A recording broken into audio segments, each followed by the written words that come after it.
اللہ ایک بستی کی مثال بیان فرماتا ہے جو کہ ہر طرح امن چین سے تھی،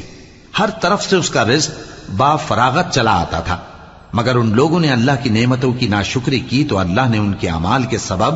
ان کو بھوک اور خوف کا لباس پہنا کر ناشکری کا مزہ چکھا دیا، اور ان کے پاس انہی میں سے ایک پیغمبر آیا تو انہوں نے اس کو جھٹلایا،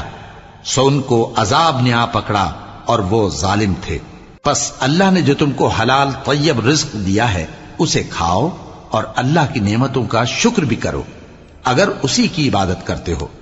اس نے تم پر مردار اور لہو اور سور کا گوشت حرام کر دیا ہے، اور جس چیز پر اللہ کے سوا کسی اور کا نام پکارا جائے اس کو بھی، ہاں اگر کوئی ناچار ہو جائے تو بشرطے کہ گناہ کرنے والا نہ ہو اور نہ حد سے نکلنے والا، تو اللہ بخشنے والا ہے، مہربان ہے۔ اور یوں ہی جھوٹ جو تمہاری زبان پر آ جائے مت کہہ دیا کرو کہ یہ حلال ہے اور یہ حرام ہے، تاکہ اللہ پر جھوٹ باندھنے لگو۔